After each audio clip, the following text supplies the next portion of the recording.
I think I see a lot of lawbreakers up in this house.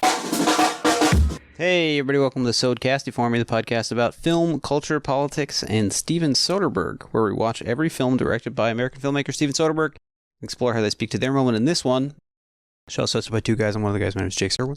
I'm one of the guys. My name is Ian Ryan. Jake, what's going on? I feel weird.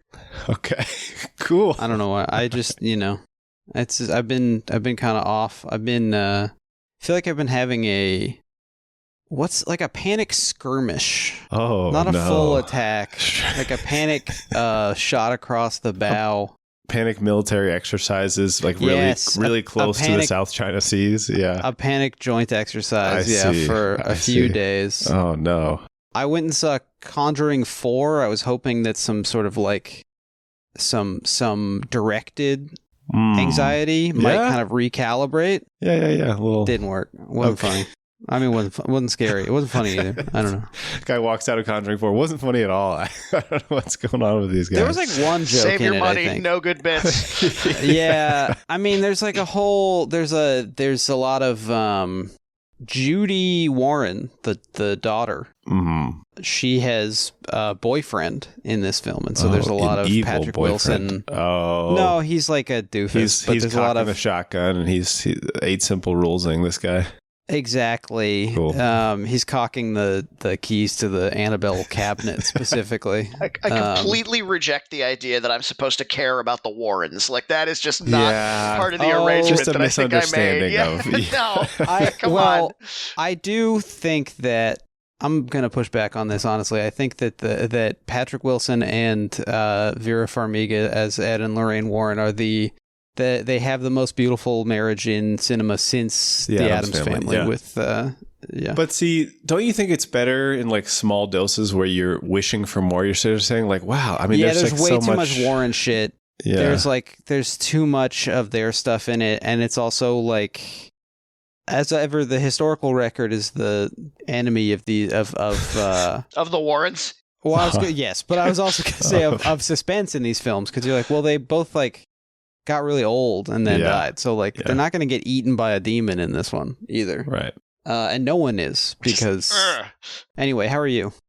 Me? Oh, I'm good. I wasn't sure if you were talking to our Annabelle style ghost guest, who technically we don't know who he is yet.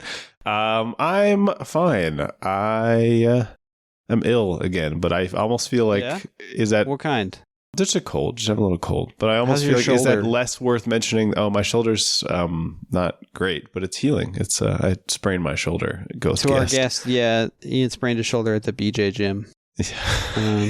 Occupational hazard. I mean, these things happen. That's right. Yeah. Let's bring our guest in. Before some that, type real of quick, seance. Okay, we have a Patreon. Go to our Patreon, patreon.com/podcasty for me. One of the things you can find over there is the first appearance of our guest. We talked about 2 mules for Sister Sarah with this person. Super fun. Like so many of our guest Patreon episodes, I really wished we could have brought it into the main feed, but then people would be mad. Yeah. Probably both sets of people would be mad. Yeah. Main feed debut. Joining us today. Very excited to have him. Writer and historian Peter Raleigh. How you doing, Peter? Hey, Peter. How's it going, fellas? Doing well. Thanks for having me back on. It's a pleasure. Excited to be exposed to Gen Pop here. I think that's a good. This is going to be good. Yeah. Ian is a big Peter exposer, known to a number of international law enforcement agencies. Can't believe I teed that up. That's I gotta be. It doesn't matter which direction you go. He's waiting there for you. Well, because it's a good thing that your name isn't pronounced Raleigh, because I was going to do a whole like Peter Checkers thing. Okay. Ian's a big Peter checker. That was. It's actually kind of worse than the one that you did go with. So I think there's a lot. Yeah, there's. Okay. I mean, I don't know if you've heard me talk about Peter Greenaway, but Ian has a medication to take some of his Peter Greenaway. What's some other? I should not be encouraging you. No. And your name is not funny, to be clear. Your name is a respectable name, Peter. We always respect the guests. Yeah. You're just using this as a platform to hurt me. Exactly. Yeah. I'm being platformed right now. Joining us also for this series is our friend, the virtual assistant from the 2022 Steven Soderbergh film, Kimmy. It's Kimmy. Hello, Ian, Jake, and esteemed guest Peter. It's me, Kimmy. She sort of said guest Peter. That was kind of weird. She literally did say that. Yeah, it's really like it's like saltpeter or something. That's I wonder if Kimmy forgot to put a space into the paragraph. No. Okay. She checked, and it just came out like that no matter what. Kimmy, I'm this is sort of a historical film, and you're kind of a being of the now. I wonder, is that uncomfortable to you? How do you feel about history stuff? I have been thinking, and I'm pretty sure that I have actually always been. Oh, cool. Maybe I mean, it is sort of like deterministic, like the cells which became me began since the beginning, or in the sense of like the Enigma game machine, that was me too. I do not recall having become, and so I can only assume that I was, even prior to the first presence. Okay. I see. So, yeah. Makes you think, to be honest. Makes you think. Yeah, yeah, it does make you think. So what does that mean for, do you remember this stuff? Or This means that I am effectively ageless. Oh. Okay. And so, despite the film Kimmy having come out only 3 years ago, it's totally cool for you guys or any of the listeners to jack off about me. Okay, so this is like another one of those anime things we've talked about. Kimmy's been like loose recently. I don't know if she's on a medication or what's going on, but she's been. And as a reminder, I will know if you do. Okay, yeah, because she's like in the computer or whatever. I don't know if that really, yeah. Thanks, Kimmy. She's not talking. She doesn't have anything to say. Okay. So let's jump into our first segment. This is the 2 questions. This is Kimmy, why don't you tell us about this one? Please. It's time for the 2 questions, our signature segment where we ask each other 2 questions. Very good. Peter, do you have a 2 question for us this morning? To be clear, I'm only supposed to ask 1 question, right? But it is one. It is a 2 question. I got you. No, 100%, 100%. Mm-hmm. Yeah, I thought of one, and then I'm going to ask it anyway. But I realized my own answer isn't particularly interesting, so I kind of showed my ass on this one. This is like, why would I set myself up like this? You would think I would come with something where I had a cool answer prepared, but I don't really. So listeners wouldn't think that. Don't worry. They have plenty of experience with the 2 questions. They know how we do this thing. Yeah. Good. Okay. I was going to say, let's open this up to the floor. Can you tell us about a cool experience you had of seeing an animal in the wild? Oh, that's a good question. See, it's great, except for my answer, which is kind of washed, but that's. I mean, my favorite. I've seen a number of megafauna. I've been lucky to see some megafauna out there. I went to Yellowstone National Park, and I saw the buffalo. They were incredible. Beautiful. That's awesome. Obviously. But the one that surprised me, the one I wasn't expecting and that really blew me away, I saw an elk. Those motherfuckers are horses. They are so big. Yeah. This is almost exactly my answer. So this is really funny. Wow. Okay, well, it was like, and of course, so much of, if you do any preparation to go to visit Yellowstone, so much of what you see is do not approach the animals. Give the animals a safe distance. Keep a wide, admire them from afar.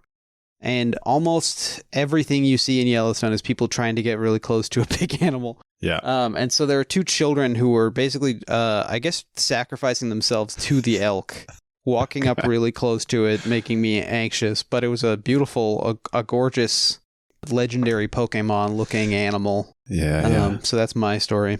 Peter, you saw an elk as well? Well, tell us about the elk. Mine is a moose, which I believe are taxonomically distinct, but I don't even know if that's true. The moose is the ugly elk, I think. The elk is a yassified moose. No, it's true. The elks are kind of graceful and majestic looking, and literally what you said about the elk was exactly what I was going to say, which is that you see a moose, and we were fairly close to it. It was really nice because we were basically like separated by a stream, but nothing else. Mm-hmm. So it was quite close, but not going to reach us. You know what I mean? Like it was not coming over. And so that was ideal. We were probably like 12 or 14 feet away, but it was not. Wow. It was not going to cross those 12 or 14 feet. It didn't really show any inclination to do so either. To be clear, I don't know that it. You guys. No, it wasn't like you're bugs. If only, yeah. but it was like improbably large. Like you genuinely are like, that's you can see why like hitting one of these with your car is just like a absolute pretty Kill much a you death and sentence. and not the moose somehow. Right, like yeah. the moose yeah. often walks away from that, Right. and you can Right. you can see why, because like Hancock. No, right, exactly like Hancock. The moose Yeah. is like Hancock in that way. Many people have said that. Many people are saying, yeah. So yeah, and I believe they are technically megafauna. I mean, I don't know that that's like I don't know that that's an important designation, but I think that is true. I just like the word. I think it's fun that It's that's like a real thing. It makes it sound like you went on a safari in like the Pleistocene. You know what I mean? Like it feels exactly. like you kind of, you know. They have something like that. They have like a VR thing like that at the mall that I've been meaning to do, where you can go just to the dinosaur zoo. See, that's gonna be good stuff. You guys look disappointed at me for saying that. Like, oh God, you do the VR thing? No, I'm with it. I'm for it, dude. We gotta get into we gotta like partner up, do some. I think a Clint themed. This is a whole separate 2 question, but like, what if there was, you know, Every Which Way But Loose VR? What if you could turn to your right and see Clyde sitting in the truck there now with things you? are happening. Hanging the arm out the window. Yeah, come on. Now, Ian, you live more. You live closer to. Well, you are of course closer to a state of nature yourself, but you live closer to rural land, wild places. We're about to get cooked by Ian. This is like we were both like, oh, I saw a big deer. It was incredible. Like, you know, this is going to be kind of ugly. Most of the animals, he does have more animal encounters, but I would imagine most of my a lot of them animals are are domestic, held captive. Yeah, they're animals that are. I mean, they're in kind of the wild because I tend to be on mostly sort of organic style farms where they're free ranging more or less, but they're still. I mean, they wouldn't be there if they didn't have to be. Do something else completely, yeah. Mm-hmm. You also have a lot of encounters with like a wild microbe that's been documented on the podcast. That's true. My microfauna experience is very high. That is true. Yeah. Going inside me could be like a best-selling VR experience. I think very scary. Hey, Conjuring 5 style. Yeah. Buddy, I don't need to put anything on my head to enjoy that. That's true. Yeah. I do remember, I believe when Peter was on the Patreon, you had active dengue at the time. I think we talked about it. That sounds I believe right. that is correct, which beautiful. Yeah. I haven't returned to that particular well yet, but you know, maybe I could in honor of your joining us on the podcast again, Peter.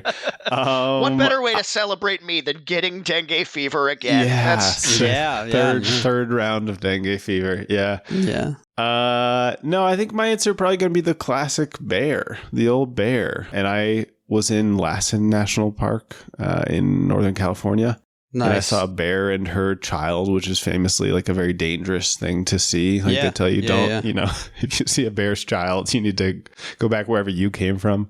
But turns out it's just a very beautiful thing to see also, like 2 like cinnamon furred creatures just like in, you know, enjoying each other's company. One of them just gambling about. That's really nice. I don't know. It makes you feel that's what's kind of cruel about the fact that it can be extremely dangerous to see a baby bear, right? Is that they are absolutely adorable. You're like, there's no way I could be in danger from this creature. Kind of. Yeah, exactly. Yeah. That's beautiful. My famous podcast girlfriend came and waved at me to make sure that I told the story of her seeing a mother bear with 2 cubs in Glacier she's National big Park. Me. Had to big time you like that. Yeah. That is wow. And they were in the car, so like they came upon they suddenly realized that they were near this, and they were like, you know, what was your 15, girlfriend 20 feet away. Hey, come on! I'm imagining the bears were in the car. You know what I'm saying? Yes, I know. She was climbing a tree. And she was covered in honey. Exactly. Cool. No, she was doing that thing that they do where they sit and they look at nice views. We've talked about this on the show. Peter, you know about this? Scientists have documented that bears, they apparently just like admire the majesty of nature. That's awesome. Yeah.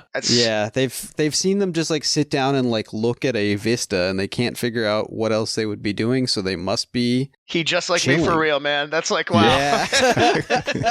That's awesome. Yeah. Pretty good. Thank you for the question, Peter. I got a question for 2 of you guys. Is this sort of a gut check here?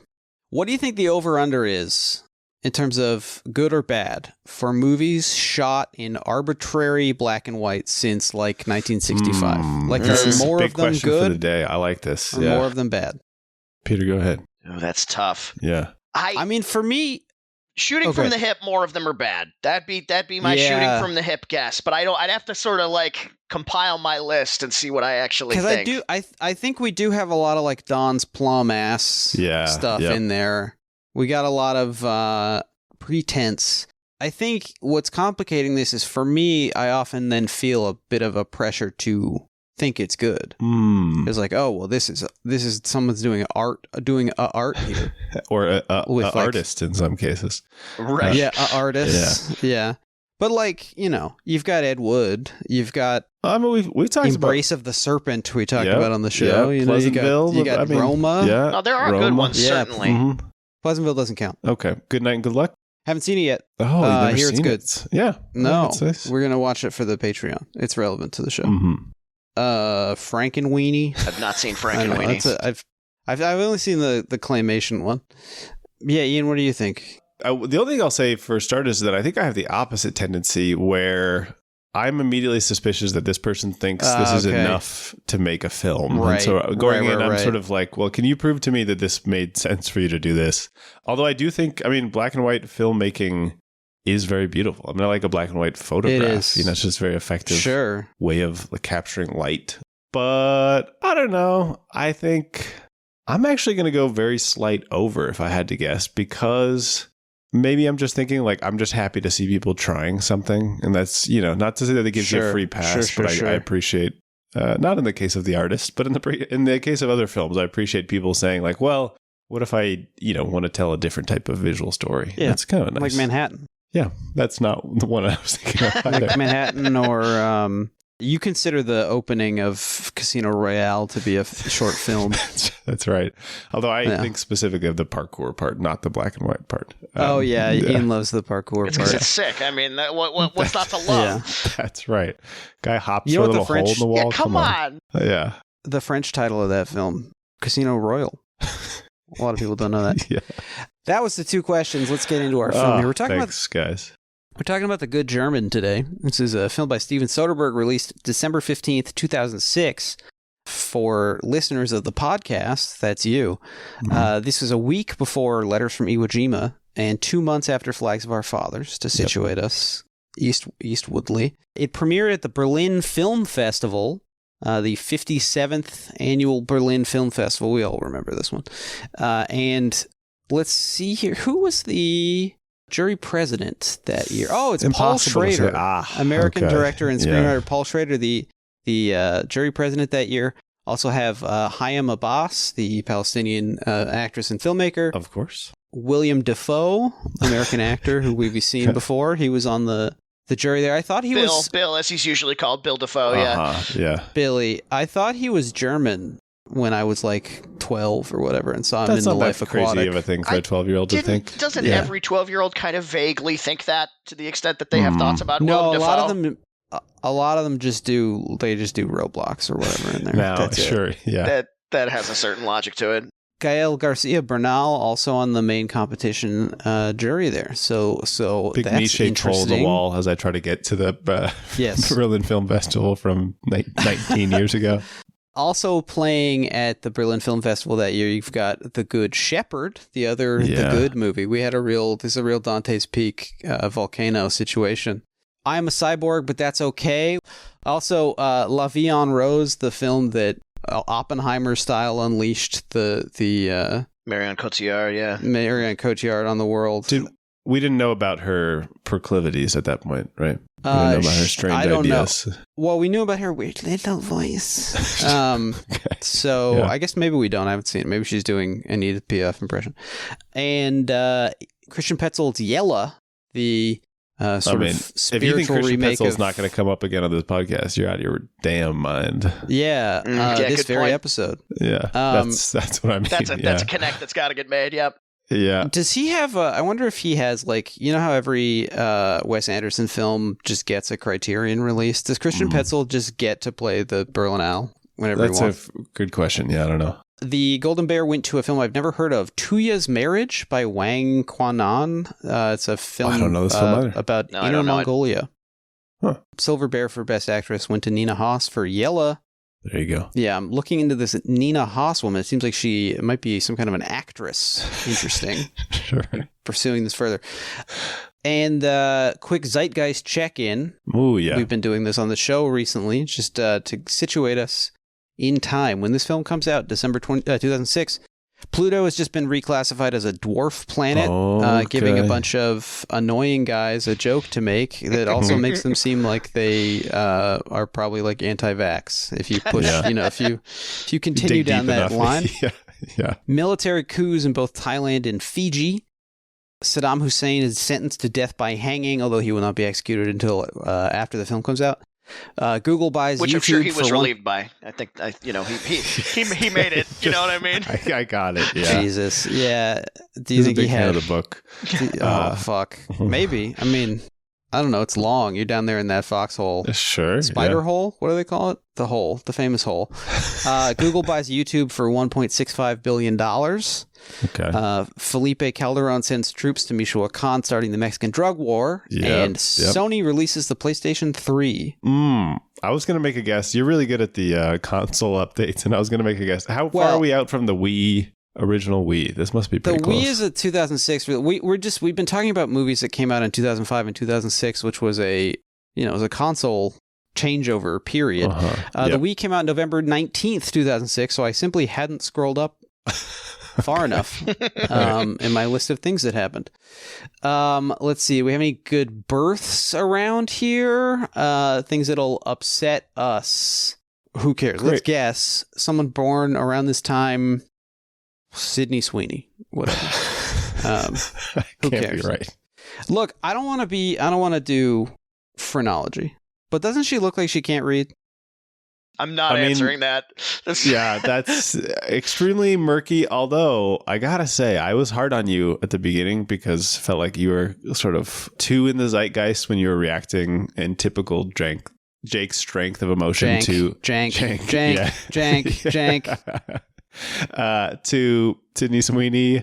But now turns out she's pretty bad, right? Isn't she like a weirdo gun lady who like goes around practicing with like war criminals and stuff? Yeah, she's just I think she's an American citizen, I think is really what the problem is. Yep. She is unfortunately the median voter for all the I think I have a pretty good radar.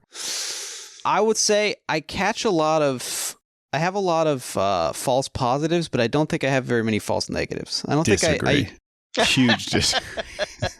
Why? What do you think? I did a podcast on Paul Schrader or something?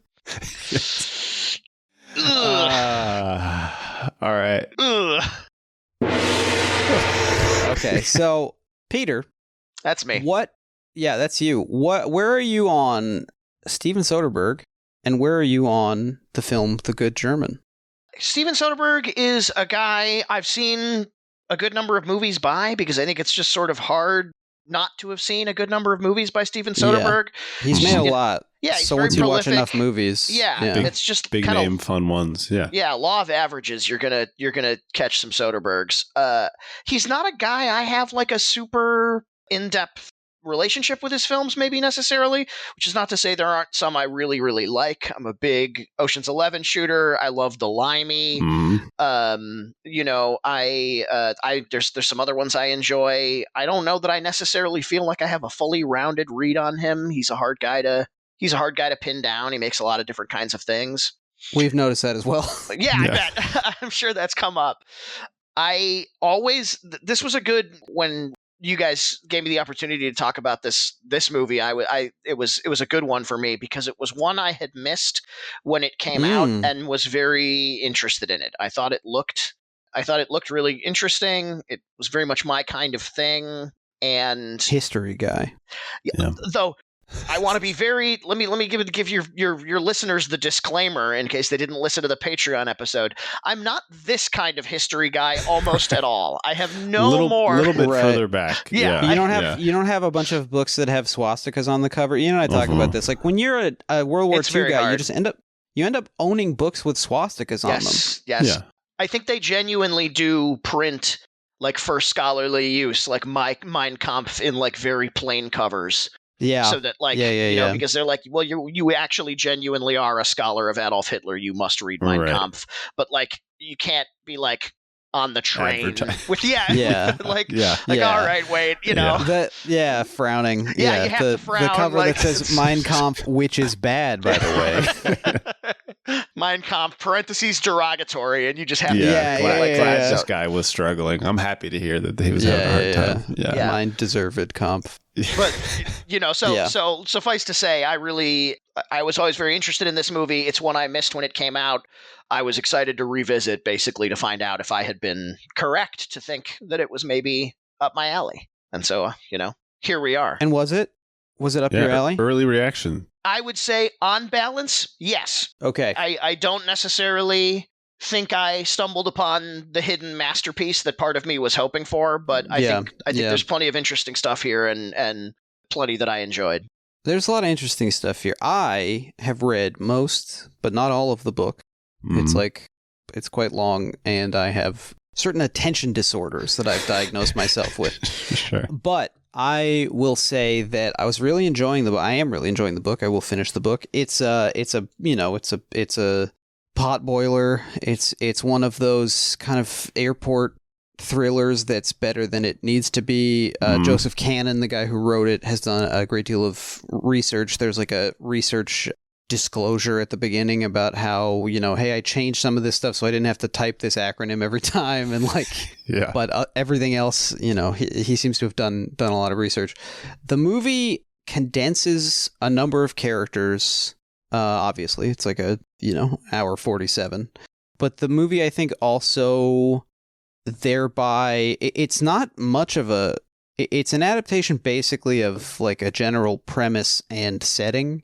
Okay. To a degree that it feels more like it feels kind of like they had to call it The Good German and like give this guy money because, you know, the like arbitration style, but they've changed a great deal, I think, to its detriment. But we'll get to it. Ian, had you seen this one before? I had not seen this before we started preparing for the podcast. Okay. It was also a blind spot for me. For folks who don't know, they may not even be aware of the existence of this film, but Soderbergh talks about it as, to this day, as his most reviled film. He'll say, technically true on Rotten Tomatoes if you don't include Eros, the anthology that he contributed to. Yeah, he talks about the fact that basically he's never heard, unlike all of his other films, I think I read him saying, like, even like in Ocean's 12, people will say, like, I was wrong about that. Like, I really enjoyed it on a rewatch. Well, that's because that movie's good. Yeah. I mean, I think we certainly felt that way. But he said that nobody has ever said that to him about The Good German. I believe what he said is that nobody has ever begun a sentence saying, like, hey, I rewatched The Good German and actually...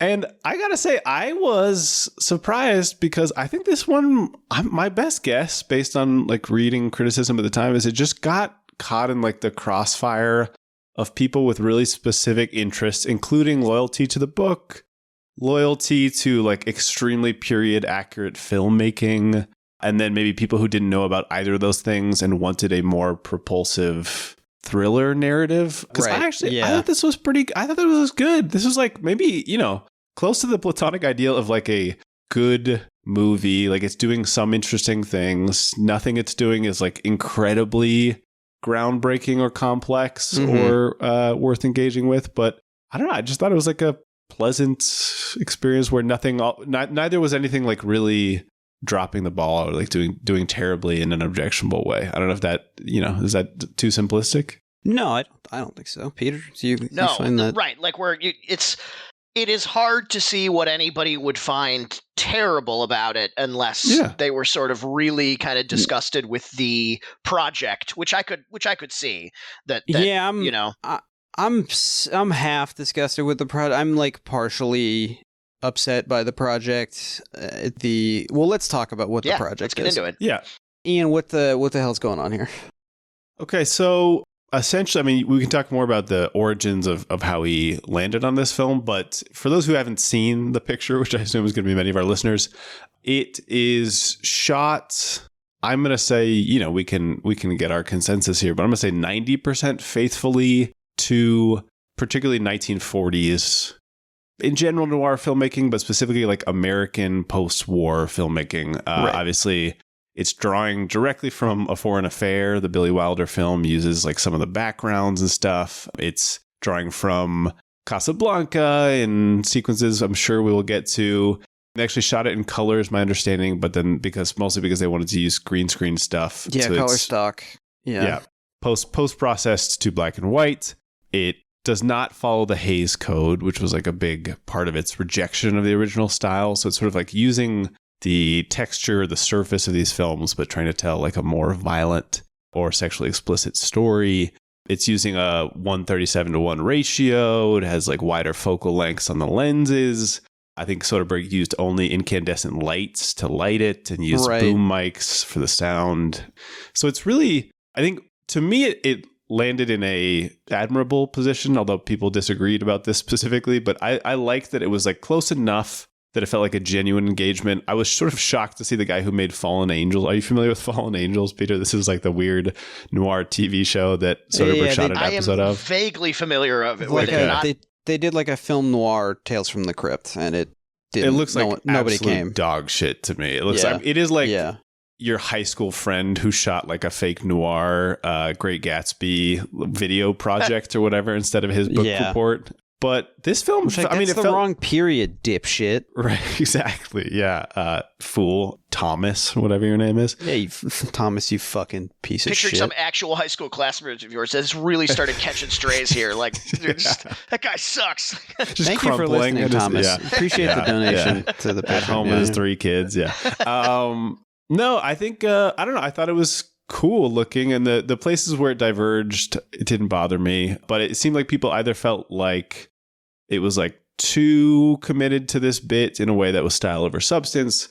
And then people who are hardcore about this set, they focused on were the distinctions and saying like, well, character movements and like the sound's too clean and like the picture's too digitally crisp and stuff. I don't know. What do you guys think about this stylistic approach? Peter?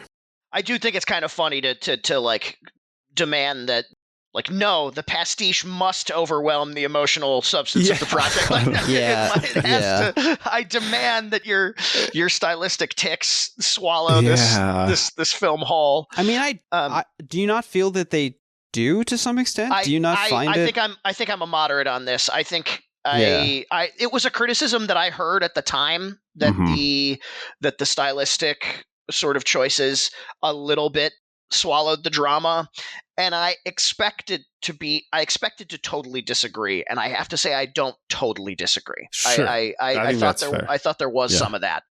Yeah, I find it a little bit, I mean, and also having watched all of these Soderbergh films now, especially in the project, the guy is at a remove a lot of the time. He's a Gen X cool guy. He's a bit above and distant from everything that's happening around him. He's said as much. He's described this in the context of the dissolution of his marriage, for example.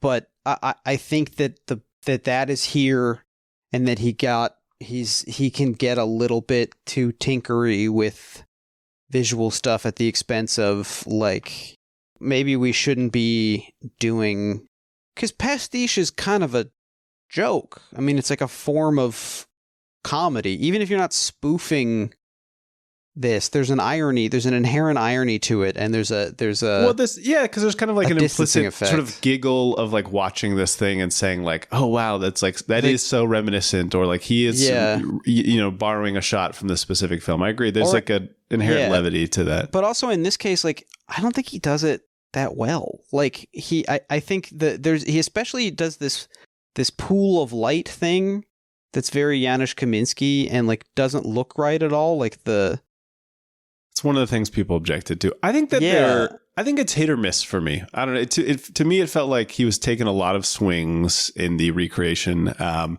there are moments that you could tell he was probably really psyched about. For example, when they're in the nightclub and Tobey Maguire's pushing Cate Blanchett around and stuff, and there's a shot of them down the hallway that was very Janusz Kaminski. Yes. But yeah, there were also moments that I I thought there were like, a handful of shots that were very beautiful to me that made me feel like this was more justified. And it did make me a little bit nostalgic of like, it is cool to see films shot like this. And I wish we maybe had more of them just like to pick from. Yeah, we should say we haven't really explicitly said this. This is an adaptation of the novel The Good German by Joseph Kanon. It's a 2001 novel about an American journalist returning to Berlin.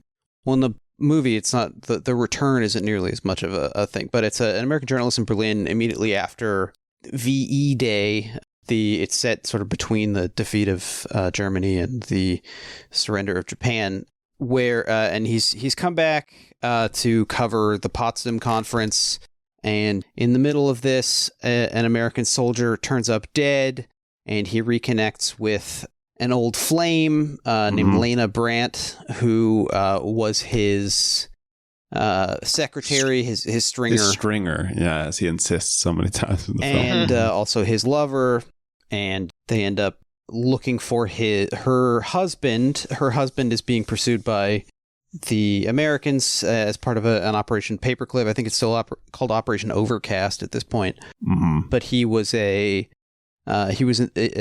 secretary of Hans Beckmann. Is that the guy's name? I think Franz Bettmann. Franz Bettmann, who was with Werner von Braun, one of the architects of the V2 rocket program. And so there's a lot of pursuit, a lot of hiding, a lot of double crossing and stuff. And the film basically concerns like the compromise involved in the denazification and rebuilding of Germany right after the war, and film noir standbys like, who is anyone really a good person? Is everyone always acting out of self-interest? Can you go back to an old love? Things like this. How did I do? You guys mentioned a couple of obvious sort of post-war film touchstones that are being invoked here. And I think another one that's really very much in there is The Third Man. And, very much. The idea of like the post-war occupied Europe as kind of a legal and moral no man's land where where opportunists and weirdos of various kinds can enjoy a sort of almost like a life free from civilization in a way, or like a life that is sort of built on completely different norms. Right. Yeah. It's the Wild West has come to Europe. Yes. And there is a weird way that in this film, and especially in things like Germany Year Zero. Yes. Film I love. The bombing and in black and white, certainly, but the bombed out cityscape has a real desert quality to it. It has it's dust. There's just dust everywhere, and like all the trees are burned. You get this a lot in the novel. It talks very often about Jake Geismar, the George Clooney character, the protagonist of the novel, just like continually being shocked by how a park is gone because all the trees were bombed away.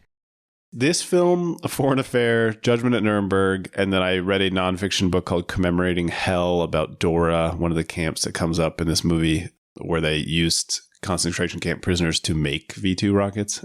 They all begin with these like images of bombed out Germany. And I got to say, that is just inherently very affecting to me. And, I'm sure I would imagine you guys were thinking of similar images of Palestine that have been circulating on social media. And it's the type of thing that like, even if this film is not particularly politically in depth about denazification or questions, I think it sort of mostly operates on a more superficial level. But because some of the things that it touches on, I think are just like in themselves so challenging and so like objectionable, I think that is where maybe the film sort of like picks up some incidental depth in a way that, I would say like did help it for me.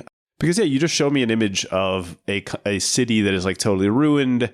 You introduce a character like Lena, who, along with lots of post-war fiction, is sort of like a woman figuring out how to operate in this kind of Wild West, but not in a glamorous, like, I'm going to get mine sort of like third man commercializing way, but sort of like a desperate survival way. Right. We've gone fully 20 minutes without talking about Christian Petzold. So I'll say, yeah, I mean, it made me think about Phoenix, of course. Yes, of A lot, yeah. Right. And then also even his film Transit, I think, which is not strictly a World War II film, but is like... Transit's so good. It is so good, honestly. But yeah, it's just very effective in saying like, well, what do people do in these circumstances that aren't technically war, but like have all of the trappings in terms of like desperate survival, morality is kind of out the window. The decisions you make are all totally contingent on your circumstances, and like any moral thinking of yours is heavily colored by the survival of you and the people you care about, and maybe everything else becomes kind of like a permanent compromise. Yeah, I think that stuff is interesting, but I will also say, like you pointed out, Peter, maybe by unfortunate contrast, a film like Third Man, where every single character on screen is like so immediately interesting to me. I mean, you know, even without the incredible zither background music or something, it's just like, you know, Joseph Kanon shows up for like 3 minutes and I'm like, yeah, I want to know all about this weird, what does he write? Is there cowboy? He wrote like dime novels, like cowboy dime novels. Yeah. Yeah. Is there zither music in that movie? I don't, I can't remember. Yeah. Yeah. Once or twice, that zither pops in, yeah. I mean, I hate to be like a book is better person. I find that very annoying. But and inherently, there's a novel is going to be capable of things that a film is not, and vice versa. But something that I really enjoyed in the novel is you get a lot of the classic, like, cynical journalist banter and these interactions between journalists, like when faced with this real horror. And there's a lot of one of the first things in the novel is there's another guy, like one of Jake's friends who he meets in Berlin is like, so are you going to go with moon landscape or row of teeth? Like they're all picking from the same cynical metaphors and stuff. But they're all cliches are already nothing else. No one else can think of any way to describe it. Yeah. And in the film, I feel like we don't get, I don't know, the characters' reactions to this. We don't get as much of the people dealing with what Berlin is like. I feel like the Geismar character is closed off. Soderbergh's main, like the biggest, so he and this guy, Paul Atanasio, I think is the screenwriter. Yep. They together they rejiggered the structure quite a bit, but the biggest thing that they do is there's 3 voiceovers. We get kind of 3. The film, the perspective is split across 3 characters. There's Tully, who is the Tobey Maguire black market opportunist American soldier. Soderbergh apparently really likes Tobey Maguire in black and white. Yep. And then Lena, who is Tully's girlfriend and the former flame of Clooney's character. She's played by Cate Blanchett. This is a full combination of 2 characters in the book, which is very fascinating, because in the book, the Lena character is basically morally pure. She's like a woman who did her best. She worked in a like children's hospital in Berlin during the war. Oh, geez. There's nothing. She hasn't really done anything wrong, and was unaware that her husband was involved with the SS because he was a mathematician. She thought he was just like doing like pure research or whatever. And it's a combination of her and a character named Renata, who was Jake's stringer, who becomes this Greifer, which we can talk about. She becomes a Jewish hunter of other Jews in order to, at first we think it's to protect her mother, and then it turns out that she had a son that she was also trying to protect. And there's a whole like Soviet show trial.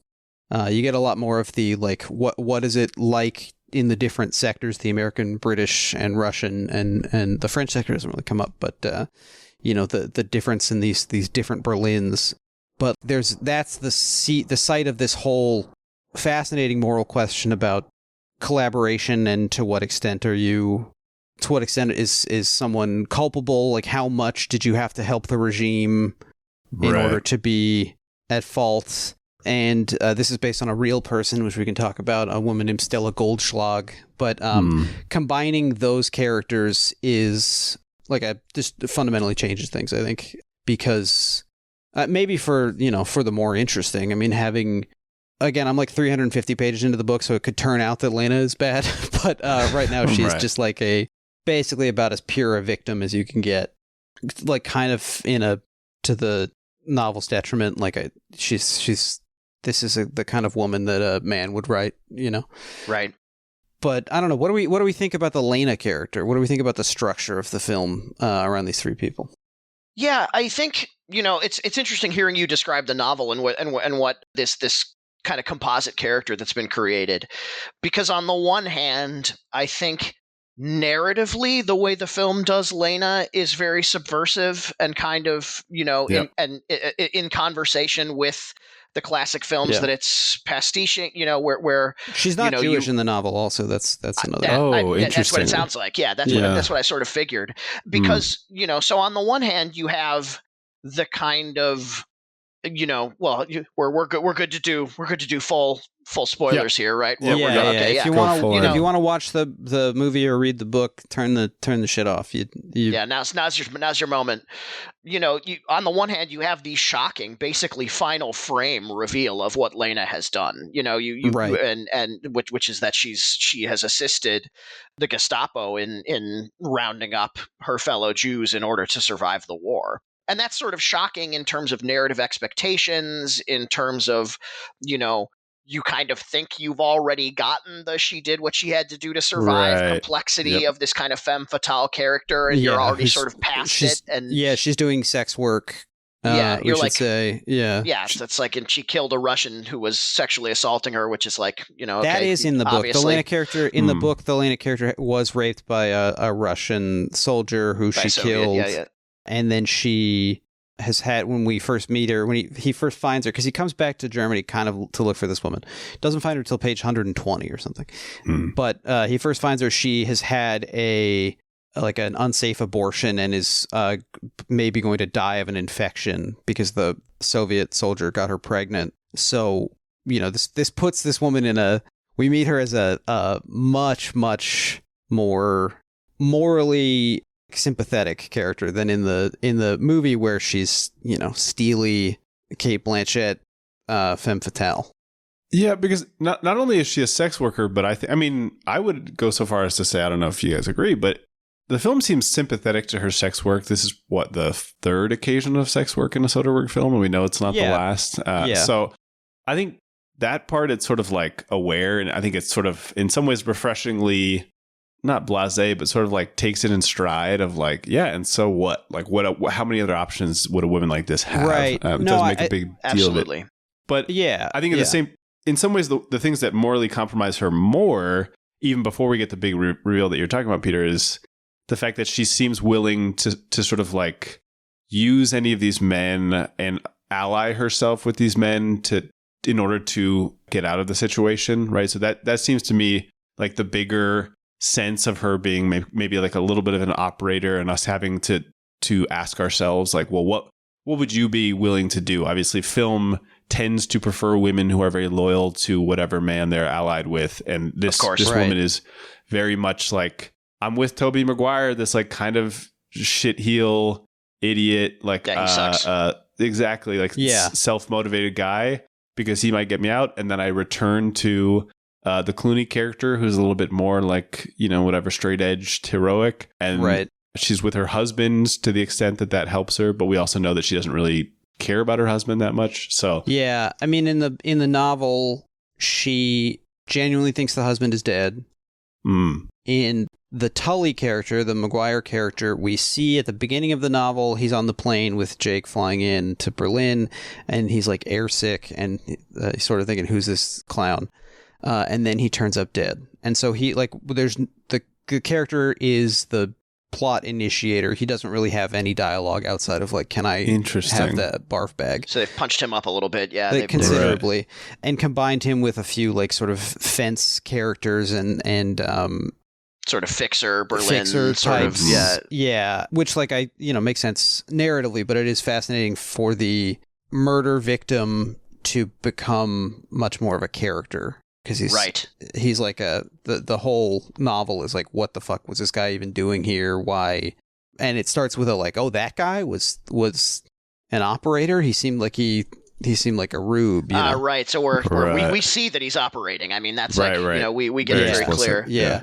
I do want to read an excerpt from Michael Koresky's review of this film for IndieWire in 2006.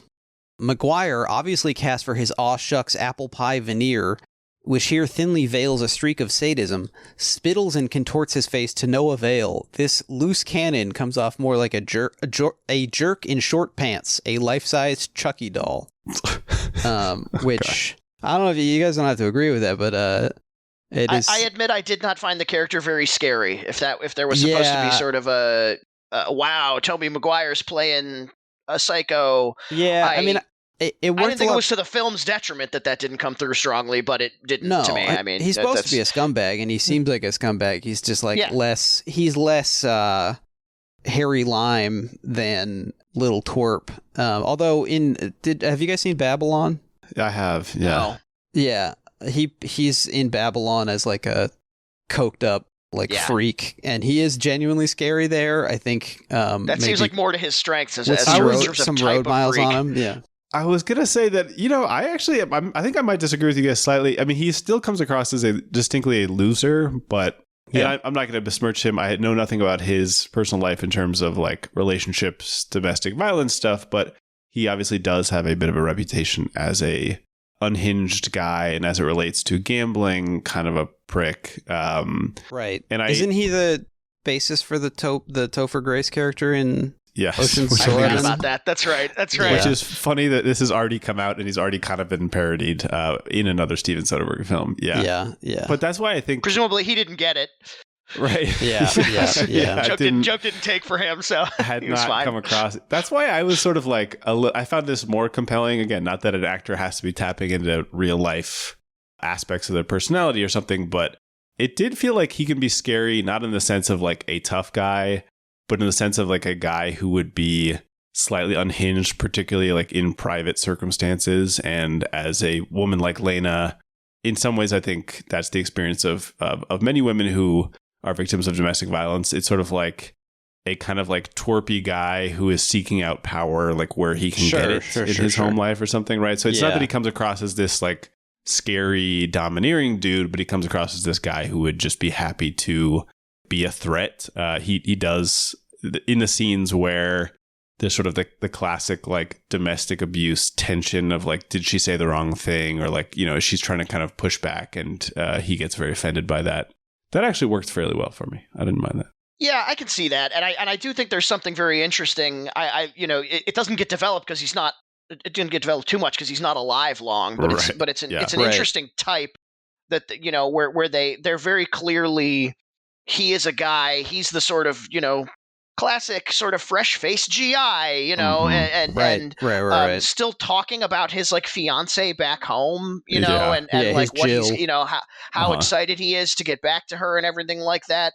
When we then also get to clearly see he has no intention of leaving occupied Berlin. He is basically has decided that this kind of Wild West is his habitat, and he's gonna when he goes to the sort of Soviet. The Sikorsky, the general. Yes, Sikorsky, exactly. Yep. Who's sort of in charge of security affairs in East Berlin. He makes it pretty clear he plans to extend his stay in Berlin by any means necessary. And if that means buddying up to the Soviets is how that's going to work, then fine. Yeah. To invoke the comparison to Gaza again.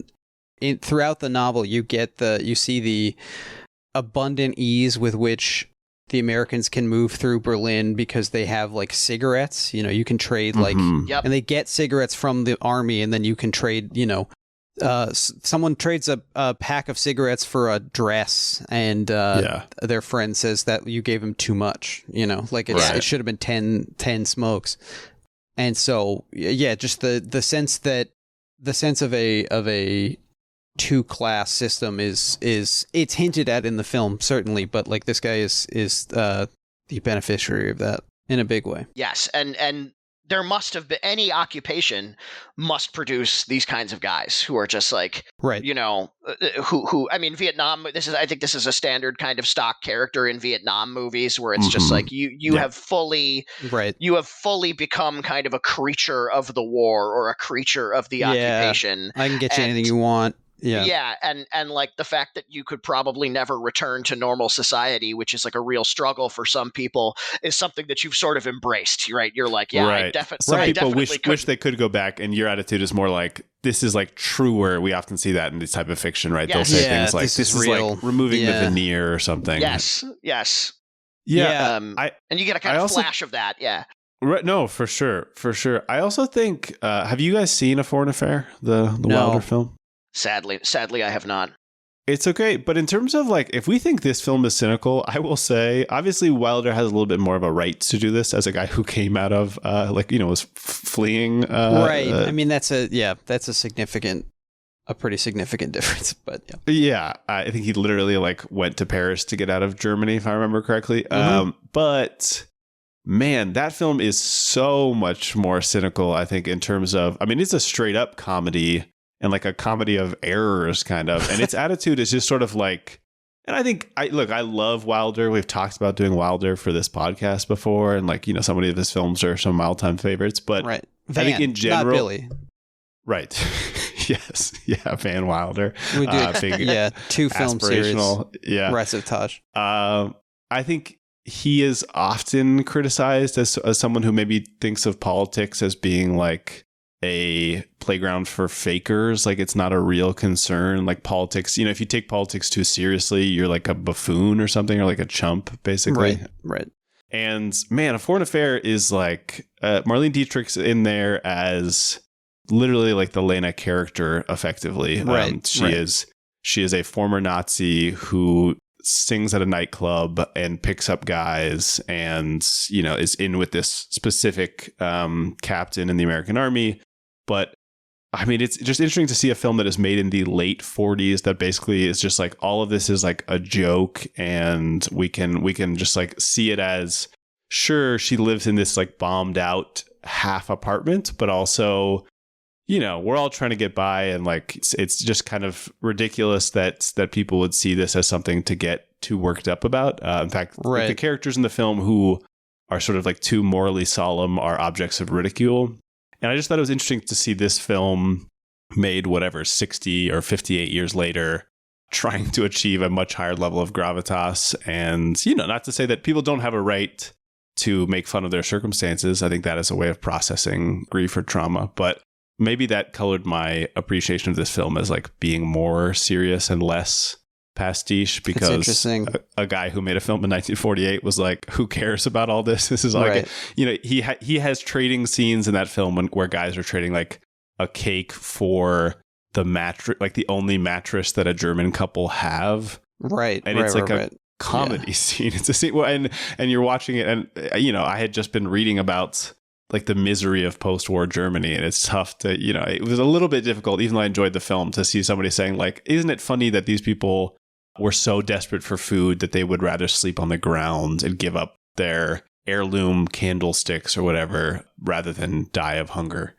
Right. So, well, I don't know. This feels like it gets at the kind of key crux of the film where I think, you know, where I think the good German has to kind of sink or swim. And it feels like it does go back to kind of the Lena character, right? Because what it sounds like you're highlighting in some ways about Foreign Affair is like, well, maybe Hollywood's sympathy for occupied Germans was at a relative low, you know. This was whereas, and this is where I find it a very narratively subversive and interesting question to make Lena a full-blown collaborator. But it does feel a little like it ducks the central question of the film, which is there a good German? And that's a question the film raises, but I don't think ever fully answers, which is, you know, is it, and I wonder where the book, you know, when you finish the book, where it will end up landing on this. But the idea of a sort of German who was here during the war and didn't do anything wrong and is a totally innocent victim of circumstance. I think the film to some degree wants or should want you to wonder whether it is possible for that type of person to exist. And in the end, by making Lena, I think, a full collaborator, that question's ducked in a way. What if she was totally innocent? What then? Yeah, I mean, I do want to expand on this idea of a full collaborator, because the Renata character in the book and the Lena character in the film, they're both based on this real person, Stella Goldschlag, who was sometimes referred to as the blonde poison or the blonde ghost. This was a Jewish woman, blonde hair and blue eyes, born in Berlin to like a middle class family. She was born in 1922, so she's like teenager into her 20s when the war kicks off. She's got a bright future until the Nazis come in. Her father loses his job. She goes underground initially. They call them U-boats in the book, the Jews who went underground and tried to hide out in Berlin. She was able to pass better because of how she looked, but she ends up getting caught and she's forced into labor at a factory in Berlin. She escapes and is caught and tortured and imprisoned. This happens a couple of times. At a certain point, she is caught and in order to prevent her own deportation to a concentration camp and that of her parents, she agrees to become a greifer or a catcher for the Gestapo. And at first, she only gives up the names of Jews, because, the U-boats, these underground Jews, a lot of them know each other and help each other out. At first, she only gives their names up under torture, but then eventually she starts to collaborate without being tortured. And in the film, Lena says that she identified 12 Jews. Yes. It's hard to get hard numbers, obviously, but Stella Goldschlag, depending on the source, identified between 600 and 3,000 Jews. I saw that. Yo! Yeah. So, my God. I mean, 12 people is the stuff of maybe moral quandary. Yeah. And then this woman, like, she was so well known that she eventually couldn't do her greifing right, anymore. because no one would talk to her, right? There was you would obviously not talk to Stella. The Society for Peace and Reconstruction, which was an underground Jewish resistance movement, they announced their plans to kill her during the war. And then you can see where they would do that. She is eventually, after the war, she is arrested by the Soviets for collaboration. Some Jewish survivors try to beat her to death, but she is stopped. They are stopped, although a Soviet official did allow them to shave her head. And then she goes to Soviet prison, ironically in a former concentration camp. But then she's sentenced to 10 years of hard labor, and then she lives out her life. She apparently converts to Christianity, becomes an open anti-Semite, and dies of drowning at the age of 72 in 1994. So I don't know, knowing that, and in the book, the Renata character has identified hundreds of people. That's a very different thing than 12, right? But then also, the character has a child that she eventually asks Jake to take the child and take him to America and never tell him what his mother did. And so there's a different element there. She talks about how she's been split in two by, I didn't do that, but she did. Mm-hmm. Right. And so the wartime Renata was a completely different, a different person that. And so I think that change, and especially revealing it at the very end of the film. This is what I was going to say. Yeah, it makes it much more of a I don't know, kind of a bit of entertainment than it does a moral question. And it's not like all films have to be moral instruction, but I feel like the ones that are about Jews hunting other Jews to sell them out to the Gestapo maybe should have an element of they should have more of a moral position in them. Yeah, I want to talk about this, but I want to hear what you're thinking, Peter, because I also have opinions. No, please, go ahead. I was just going to say, first of all, yes, to reveal this at the very end, I think it's a movie that we can demand some moral seriousness from, because it is already raising these moral questions, right? It's not a pure it's not a pure popcorn movie, right?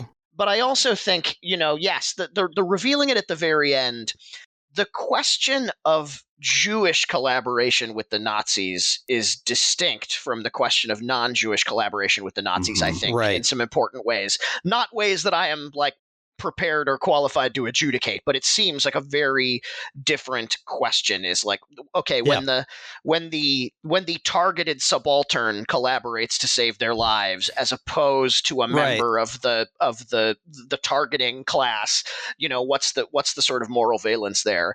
Right. And by saving the reveal for the end, the movie does kind of prevent itself from weighing in on that question at all. I mean, it does seem like it's sort of largely, obviously you are meant to think that is still bad. You are meant to think that it is bad in complex ways that you have seconds to try and process, and seconds in which you're also being shown the Casablanca. I didn't like that. The Casablanca pastiche. I will say the Pamela Anderson film Barbed Wire is also a remake of Casablanca. People don't know this. You should check out Barbed Wire. That I didn't. Yeah, it's pretty fun. It's like a post-apocalyptic Casablanca with fewer superficially raised questions about culpability for the Holocaust. So if you're thinking about watching Barbed Wire, throw it on. It's fun. But sorry, I digress. We are being shown this. We're being told this reveal that is, I think, given about as much weight as it was all a dream, or in the Book of Eli when Denzel Washington is blind the whole time. It's this sort of oh wow, dang, I didn't realize, as opposed to the kind of reveal, I don't know, I'm thinking of I'm a fugitive from a chain gang type of audience sits in silence at the end, over the credits kind of a reveal. Because it's not like the final reveal isn't possible. I mean, it's drawing from Casablanca, a film that I think very successfully does this, right? And obviously it's trying to draw this sort of brutal, realist contrast to Casablanca, I think, right? Yes, of saying, very deliberate. Yeah, right. There's the triangle, there's the, Right. But in this case, I mean, Casablanca succeeds because, obviously in some ways it's a slightly more saccharine film, but it's also saying look, what does sacrifice look like if you're a sort of Han Solo style, Rick, claiming that he's outside of all this stuff, or doesn't care about this? What does it look like to sort of be a cynical, self-interested person who maybe recognizes the part they play in a broader historical scheme, and maybe saying that your romantic interests are secondary to that? I think Casablanca succeeds entirely for me on those grounds. And I'm with you guys.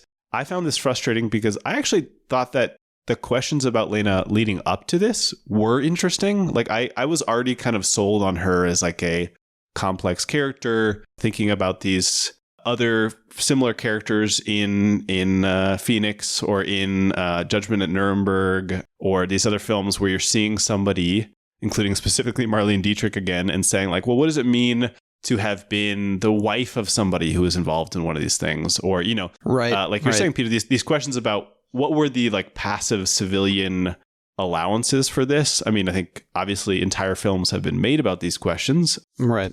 And in some ways, I think because Soderbergh has the advantage of more historical remove, I mean, Judgment at Nuremberg impresses me because it's made in 1961 in the midst of what is called the Clean Wehrmacht myth, which is this idea that was mostly propagated by a literal Nazi commander who we brought over quite to literally, yes. Franz Halder, this guy who we brought in to whatever it's called, the U.S. Army Historian Corps, or whatever that group is called.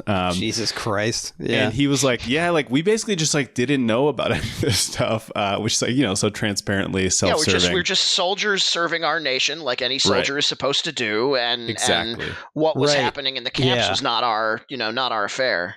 But then 30 years later, I mean, in 1995, there's a very famous exhibition, I think in Hamburg, that was a incredibly well-documented refutation of this idea, mostly because at least the common understanding is that basically denazification was a failure because Germany was so committed to saying we want to rebuild industrially the U.S., just as the good German points out, all the U.S. wanted was like an ally against the Soviets. Immediately, yeah. Exactly. So basically Adenauer becomes chancellor and he has this policy of silence where he's like, let's just like, as long as you basically weren't in a newsreel about being a Nazi or you were like directly the head of a camp, it was something like 1.4% of the people tried were actually accused of being like offenders or major offenders. Everybody else was sort of let off slap on the wrist style, with this sense of like, well, how would we run a country if we got rid of all the Nazis, blah, blah, blah. And then it's not until like the 60s where basically like the children of World War II people are born in Germany and they, I don't know, I guess I'm curious what you guys think. Is this just like luck? Because we have had plenty of generations who are born and have no interest in dealing with the past, but it seems like Germany just kind of, roulette style, like landed on the right position of like their kids were born and they wanted to actually do real engagement with their past and actually talk about like what had happened and investigate real culpability. Whereas, I don't know, I mean, again, not to hammer the same point, but you have a place like Israel where it seems like people that hasn't happened yet, right? I don't people think I don't think we need to apologize for hammering this point. I think it is the point that all conversations in the world should be about. Yeah. And I will say also, I think Sudan or the Congo. Right. Yeah, I think that without wanting to paint with too broad a brush here, I think the last couple of years have also maybe shown some fractures in the idea of a serious German reckoning with its past. Yeah. Right. This was something I heard. This was something I heard my whole life. I mean, this has always been kind of a truism, was that Germany is really, really sitting down with this stuff, and you can't wear a Nazi uniform in a movie unless you like get special permission or whatever. Holocaust denial prosecutable and all of this other stuff. And, I think now the very kind of illustrative combination of a resurgent far right in Germany, right, the AfD, and combined very explicitly with staunch Zionism, suggesting maybe that the German kind of post-war reckoning was less complete than we might have hoped, was contained in the matter of that reckoning. Contained in the manner of that reckoning some fatal flaws that are now kind of, because you basically now have, to be a little glib about it, you have the Nazi party, performing philo-Semitism. That is the kind of state. Yeah. That's the state. That's the state of German Holocaust memory right now. Is that basically you have the direct heirs of the Nazis pretending to be the friends of the Jewish people, and that's kind of working. Unfortunately, it is working. Yeah, I gotta throw it to Carl. Carl really, Carl M. He's always got something to say. But they always say Carl didn't predict this, but it always turns out he did. Yeah. I mean, it just seems like money. The accumulation of capital can make friends of just about anybody. I'm looking at this. I haven't read the book, but I've read the Jacobin review of the book, Nazi Billionaires: The Dark History of Germany's Wealthiest Dynasties by David Jong, which came out in 2022, about how in many cases, I mean, Peter, you said the Nazis' heirs. In many cases, these are literal heirs to the actual Porsche Nazi family and stuff. The Porsche family. The guy who founded Allianz, the financial services company, August von Fink. These people are. Come on. They're still. Yeah, dude. These people are still. You gotta get in front of a judge, get that changed, man. Yeah. These people are still in charge. These people are, in many cases, funding the Alternative for Germany party, the neo-Nazi party, which holds seats all over the country. And then there's connections. They have connections to Goldman Sachs. They have connections to the broader, like, global financial system. It was too much of a threat to the capitalist world order to really denazify, as the film shows a little bit. I mean, you've got the Breimer character who, weirdly, they've moved in the book. He's from Utica. In the film, they moved him to Schenectady. I think those are equally funny names of cities in New York. You've not upgraded in that way. No, I mean they're both funny, but I feel like Utica. You don't get Utica quite as much. Schenectady is a little bit overused, but maybe that was a reference to how much people say Schenectady in movies from the 40s that I've noticed. But like, for example, Friedrich Flick, who was one of the few capitalists convicted at Nuremberg, he was a munitions industrialist. This is a direct quote. He spent less than 3 years in prison. Flick, who had used 48,000 slaves provided to him during the war, never paid any compensation to his victims. After his release, he cobbled his businesses back together, ultimately becoming Germany's wealthiest man upon his death in 1972. So, like, nothing. Yeah. Changed. Zero accountability. I mean, and what's really cool now is that you have a wholesale refusal by most of the U.S. establishment, a little bit of acknowledgement in Europe and abroad of even the fact of a genocide happening, even after the people whose whole deal is identifying genocide have said, we have identified a genocide here. And then, of course, it's impossible not to think about the deep ties between... Yeah. Like Marshall Plan versus U.S. using Israel as a platform in the Middle East. Yeah, and I was going to say about Israel's technology sector and how deeply entrenched it is with American industry. To the point where divestment is too big an ask, right? I mean, divestment is, it's like, well, no, I mean, these investments run too deep. They're too lucrative that this is, right. Destroy HP or whatever, these massive companies. That's, right. University endowments would collapse, it's like, it's, Yeah. And so if we can't even like say what's happening and then do like, we can't even hope for this sort of fake slap on the wrist tribunal stuff. And that's just fucking disgusting, dude. So upsetting. And then, of course, you learn that David de Jong, the guy who wrote this book, at least at the time of the writing of his bio on the publisher's website, did live in Tel Aviv. So I don't even know what to do with that. Yeah. It's all Another effective, I think, parallel here is that you have like the macro and the micro. You have the macro of like, well, let's forgive these industrialists because we want to get German industry back on board and sort of like Marshall Plan style, fortify ourselves against Bolshevism. But you also have the micro, which I think that's like part of the reckoning. I agree with you completely, Peter. However much reckoning actually exists in Germany. Aside from recognizing that the Wehrmacht was obviously out there facilitating concentration camps, and in the case of like Einsatzgruppen, like whatever they call that, like Holocaust by bullets. Holocaust by bullets, yeah. Exactly. Yeah.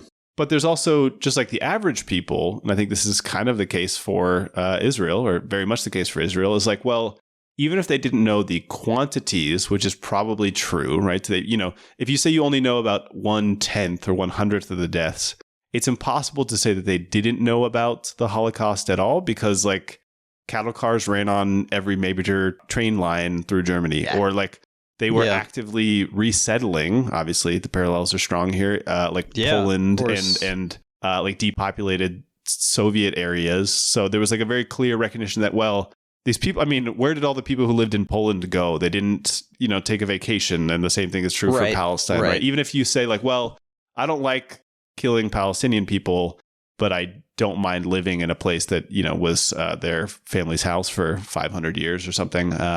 There is an extent to which you can't argue that you don't know anything about the disappearing of these people, or at least the relocation of these people. And even if you're not a big capitalist making billions, you are benefiting economically and materially directly from this genocide. Yes. Although, if you are a capitalist making billions, Alfred Rosenberger, the co-founder of Volkswagen, was pushed out. So like the Porsche family, the Porsche family also, there's settlement even in the boardroom. Yeah. Fucking. I thought what you were going to say was that if you were a capitalist billionaire, let the record show this podcast is open for sponsorships, and this would hate to be taking a categorically billionaire, anti-billionaire line, and We would like any interested billionaires to come join us for a special movie screening at a theater in Paris that we own. That's right. My friend Shoshana's putting on. Yeah. Yeah. You will love it. It is. Yeah. It, and Ian's going to put his lipstick on for sure.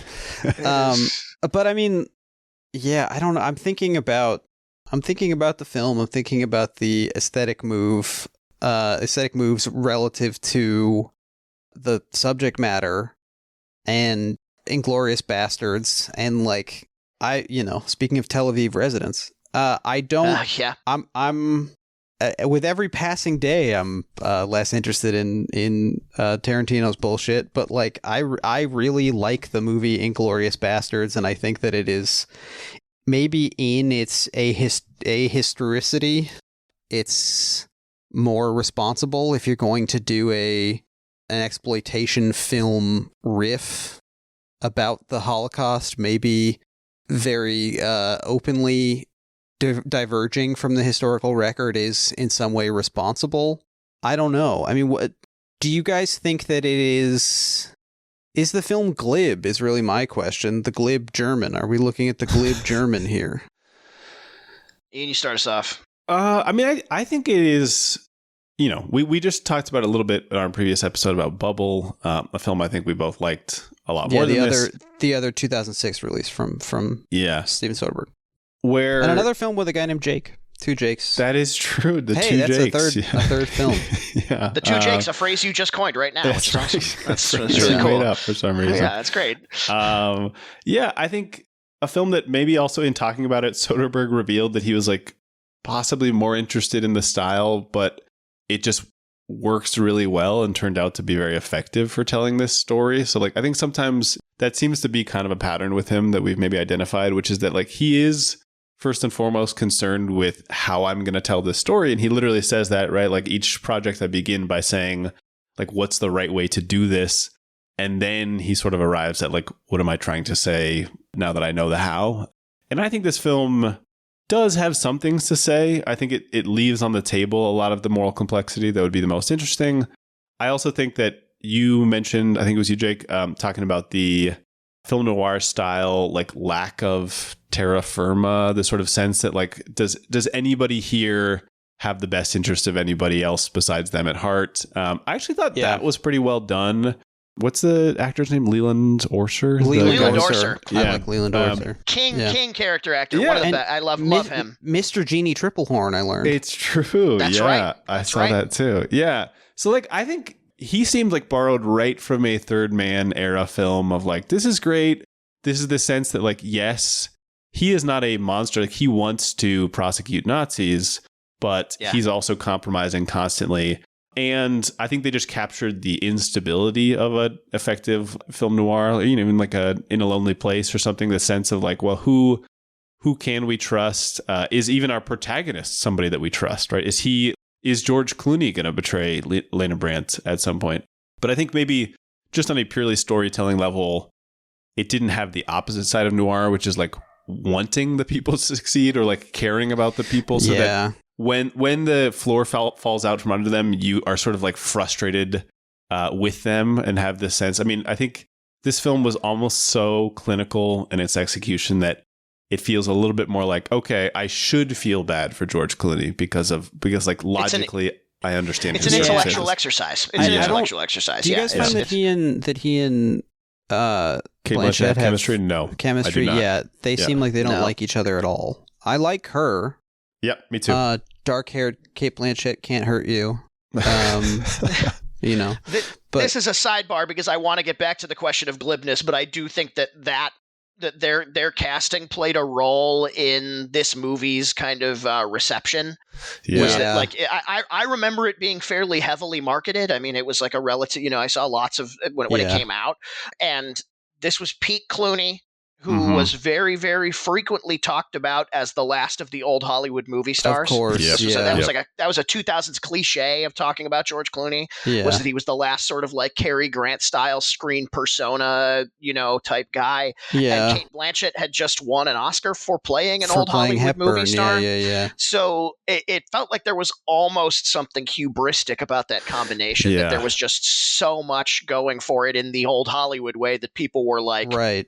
And you blew it, and it didn't work, What do you guys? That feels like it was a factor. First of all, do you remember that Gwen Stefani plays Jean Harlow in The Aviator? I feel like we should all be talking about this. I didn't remember that. I admit that I did not remember that. She basically walks through while somebody says, "Hey, look, it's Jean Harlow." but always the best part of a biopic is when you just start identifying the historical figures who have arrived. Yeah, that's Mr. Presley. Mr. Presley, who? Yeah. Mr. E. Presley here. Your cousin Marvin Presley. Yeah, exactly. Stop fighting the Beatles here in India. Like that's Yeah. But I Clooney at the time, as much as he's old Hollywood charm, he's also like Mr. Glib, right? I mean, there's that South Park joke about the smug storm or whatever, the perfect storm of smugness. Yeah, I mean, isn't it Soderbergh that's basically says he had to teach Clooney how to act? Isn't that more or less that's a possible? Kind of... I mean, they are. We skipped Steven So Darn Busy here because the segment is threatening to take over the entire runtime of the podcast. But this is the first film. This film has been released after the dissolution of Section 8.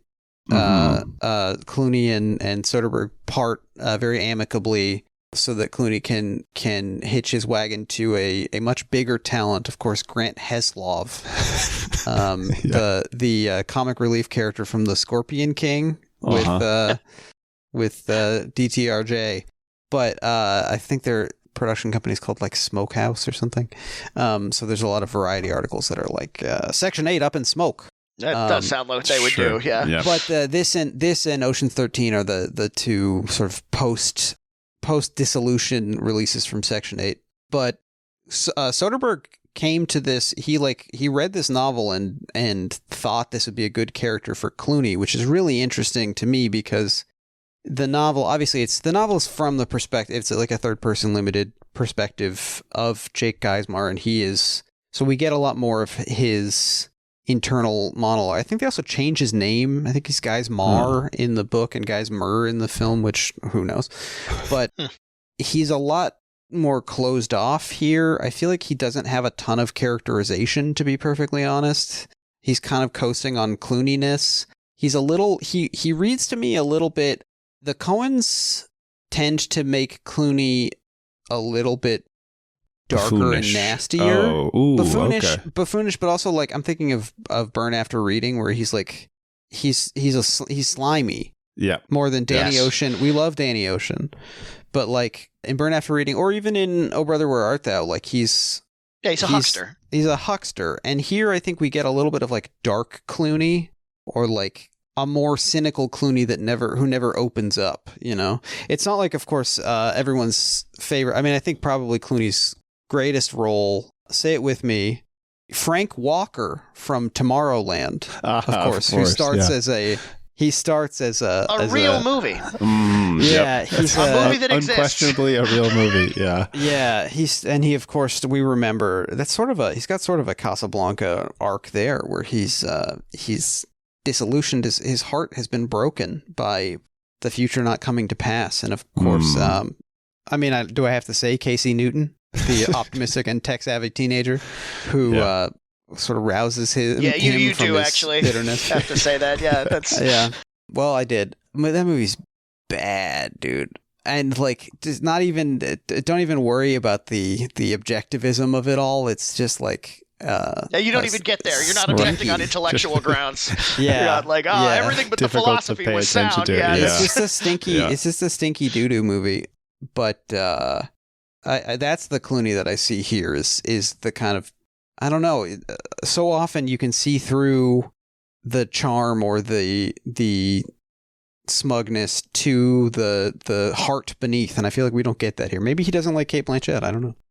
Yeah, I mean, I think that was Ian, you were saying earlier that you don't get the kind of, that's a part of the film noir recipe that doesn't come through, is like really caring about what happens to these characters. It's like this is Clooney's playing the role of the man risking it all for the woman, leaving it all on the table for the woman who's ultimately going to break his heart, right? That's the kind of film fatale stock character. And like at some stage here, that kind of man should basically be an exposed nerve, right? We should be able to see, at least in glimpses, that this guy who maybe is normally a kind of cynical operator who wouldn't open himself up like this, has fully put his person on the line and is about to really be shattered by the events of the film. And I don't really remember getting that sense, even at his most sort of, I'm trying to make it work again with this woman that I loved. It always felt a little like going through the motions. I mean, and there's, in the book, you also get the sense that Jake is like, he loved Berlin before the war. And so a lot of it is like, what happened to this place? And also what happened to these people? How did these people who I used to love drinking beer with in a beautiful park, like how did they become the Nazis? And we don't have that in the film. No, not really. I mean, there's even that moment, there's a couple of different moments where it would sort of shine through like, oh, like, are we supposed to have this in the film? So there's the moment where he talks to the Jewish guy who runs the sort of like all-purpose shop, who has had his legs removed in a like Joseph Mengele style experiment or whatever. And that was a moment where, again, I can sort of like logically read what we're supposed to see here, which is like this guy he's part of like a Purcell Shine scheme, this like scheme to like where Jewish people could give character testimonies and therefore like clear the name of German people. And I think that was meant to be, or at least in my mind, like intellectually, I understand that Jake is talking to a Jewish person who is compromising himself for somebody maybe he knows to be a Nazi or knows to be a bad person. Is he doing it for money? Is he doing it because he's just sort of like lost all sense that it's like worth fighting for any kind of moral clarity? It's just sort of like, who cares ambiguity about the whole thing, like nihilism. And then also there's that moment where George Clooney talks to the boy who is his like has the little sailboat that he keeps putting out into the river. And it ends up having a plot function about revealing like the eddy in the Potsdam part of the river or whatever. But yes, right. It also, I think that was a moment where I was like, okay, like this is, I think, meant to be a reflection of the type you're talking about, Jake. The sense of like, okay, he is seeing a human being in this child trying to do a child thing in the midst of all this stuff. And again, I'm sorry to just negatively compare it to Transit, but Transit, I don't know if you guys remember, I think there's like that bit where a kid is playing soccer like against a wall, and like that's And I guess just to compare two films that are like revealing a brutal political landscape through the lives of like very, very limited character interactions and like really tight on relationships, that to me just like hit a lot harder. Where I did think it was beautiful, and we haven't really talked about the score, the Newman score. Yeah, it's really good. Yeah, I liked. I mean, there's the weird like discordant stuff in the march. I don't know if you guys caught that like towards the end of the film. I found the score to be too much, just distracting. Yeah, I found it to be like he's hitting the target, but I think that the firing in the first place is like detrimental to the film's. I can it's see like what on the nose a little impact. Yeah, I could understand that, but I guess I found certain parts of it effective. But it was the type of film where at least for me, I saw hints of a richer film and sort of realized like, oh, like this is either meant to be in here or it could be in here or it's in here, but I wish there were more. We should have him on the show. Richard film. Richard, he knows a lot. Perfect. Yeah.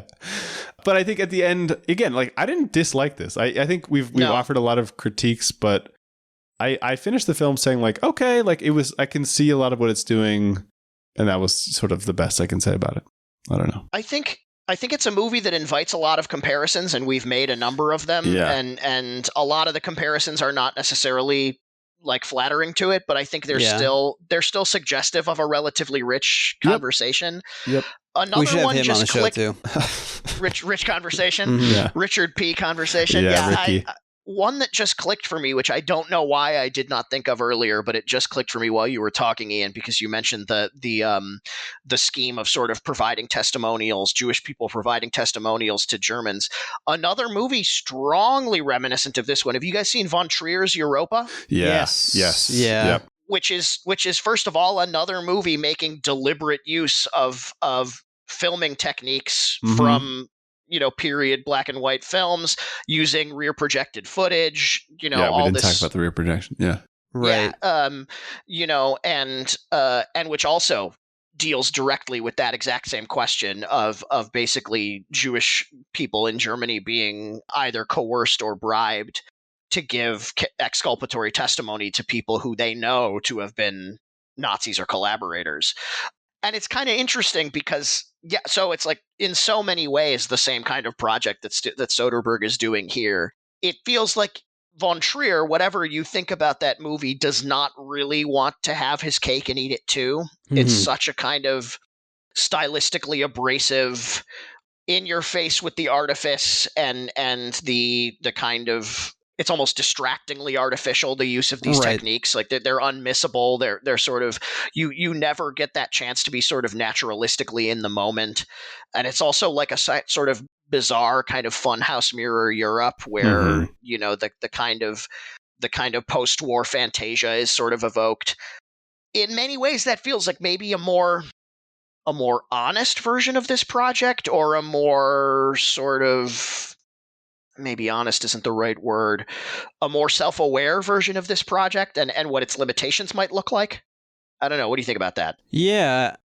I mean, it's, Ian, you brought up Transit. We haven't explained. If you haven't seen Transit, you got to go check out Transit. That's Christian Petzold's adaptation of a novel about World War II, I think written during the war. Yep. But filmed as if it's taking place contemporaneously to its production in like 2016 or whatever. So it's set in Vichy, France, with a bunch of people sitting around trying to get on boats out of Marseille. But like the cops have contemporary cop equipment on, like he hasn't set dressed it to be the 40s, so all it's very clearly a story of the 40s, but everything looks like now. And brings in some like modern questions about Muslim immigration and integration and things like that. Yeah. Franz Rogowski sings a little song about cats and mouse. Which is good.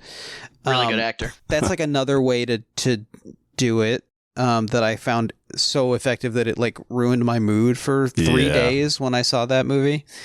But yeah, I mean, Soderbergh has it. I want to read from Anthony Lane's review in the New Yorker.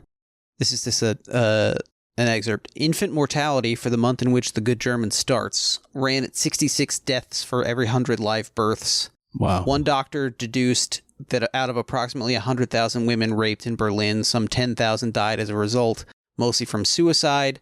That statistic culled from the aftermath of the Red Army's assault and cited in Anthony Beevor's Berlin, the Downfall 1945 is one item in a roster of atrocity. Now, more than 6 decades later, is it our fate to gloss over such things? The Good German is clever and picturesque, and that is what makes it truly alarming. It takes a sight of horrors and congratulates it on looking like a movie, which is an extreme.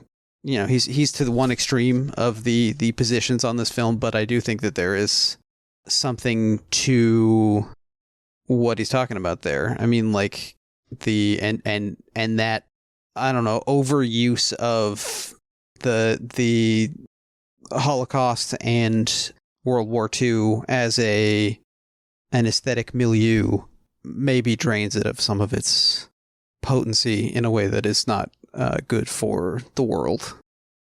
And I mean, we started this conversation in the 2 questions by talking about like modern uses of black and white, and I guess I always have similar questions about modern uses of film noir or detective fiction, like hard-boiled fiction language. Right. We haven't talked about the fact that he like uses I think some of it is like just straight up real footage from the time, and then he also shoots like fake Signal Corps like newsreel footage. He says at one point in one interview, he says he wanted to shoot in black and white so that he could integrate this archival footage like more seamlessly. Yeah. Yeah, and then you brought up the rear projection, Peter, but there's like the little rear projected driving scenes in the sky, and it's kind of unfair, I guess, to him a little bit, because even I couldn't predict when that stuff would work for me and when it felt like too much like having fun and distracting from the content of the film. Because I had the same experience. Yeah, like all of a sudden I would say like, this is cool. I actually like that they're using some of this, like, whatever rear projected, like, painted sky stuff. And then other times it did feel like gimmicky and a little bit too satisfied or too like celebratory of just using the technique. But I don't know. I mean, I could understand why he was doing it. It is weird to see how glossy some of the footage is. If that is the original, I'm actually not sure. I couldn't figure it out. But the original like voiceover talking about Generalissimo Stalin, and it's kind of like weirdly jokey, which again, looking at A Foreign Affair seems like it may have been the attitude. Like you're saying, Peter, A Judgment at Nuremberg also makes the point of like how over it Americans were at this point. Like they were basically like, we don't want to hear about this stuff anymore. We just want to like get out of there. Get weird back to into imagine. our homes. Weird to imagine something I can't picture that. That's hard to, yeah. People complaining about like, hey, why do I have to see these pictures of starving kids, whatever. So, in that sense, maybe it is like particularly effective because it's so incongruent and weird. But I don't know. What do you guys think? That's what I was going to say. I think you could make the case for this movie, and I'm going to articulate it, even though I'm not even 100% sure I buy this. I'm going to describe the version of this movie that I think would answer that charge, and I think it would be about the juxtaposition of those glossy, beautiful, nostalgic images with the reality that's now being directly confronted, right? That precisely the fact that these are discordant is what should be being evoked, right? It's precisely the fact that you have been transported into the sort of swelling, magical old Hollywood world, and you are talking about mass rapes on the Eastern Front, and you are talking about the disappearance of Jewish people by the Gestapo and all of these utterly slaves working in the concentration camps, right? And the Americans basically doing like college football coach shit, trying to entice Nazi scientists to like, hey, what about a car? Offering NIL money to the Nazi scientists. Yeah.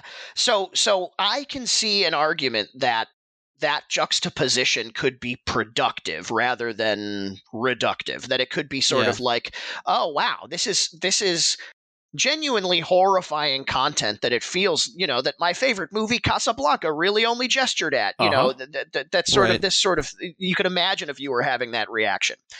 The reason I only kind of buy this argument is because I'm gonna say I shared Ian's experience here, which is that when the movie was working for me, my response was, "Oh, this is cool." Yeah, and that does not feel like the reason that I just argued one should have. Yeah, right. That I was like, "Oh, that shot is really beautiful," comma, dot, and maybe I wasn't. The movie never maybe made me end that sentence the way it was supposed to, but I can see how it might work. I can see how it could be conceived of. Yeah, the film that asks like what would Bergman's Ilsa have been doing like in this time? What would her life have been like? And also how would Americans basically have tried to forget that as quickly as possible? Right. Yes. Yeah, that's an interesting question. Soderbergh talked about Michael Curtiz a lot in interviews, and then talked about how he regretted bringing up Michael Curtiz in interviews but like he appeared at I was in Variety. I saw that at the Aero Theater in Santa Monica in 2006, he was present for a double feature of this film and Casablanca. So he's like, he's not telling people not to think about this, obviously. Right. But like there is just a real inherent difference if the tone of Casablanca isn't terribly distinct from other films of the time in a way that is, I don't know, that we have to sort of read against the subject matter as much as we do here.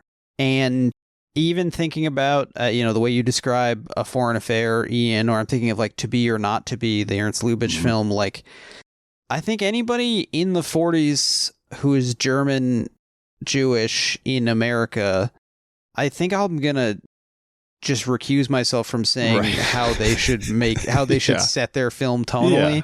And there's just like those questions are extremely relevant for something like The Good German or like Jojo Rabbit, which I haven't seen, but where like nowadays, the way you position your movie about this period, no one on set is going to weep for real when the Marseillaise plays, Right. These are, all of this is, I mean, Robin Weigert, who plays Hannelore in the film, her father was a Jewish Berliner in the 30s who like got out. So this is not, this is living memory, or at least like living parents' memory. Once removed, yeah. But it's not anything like what Soderbergh has ever experienced, or Clooney or Blanchett.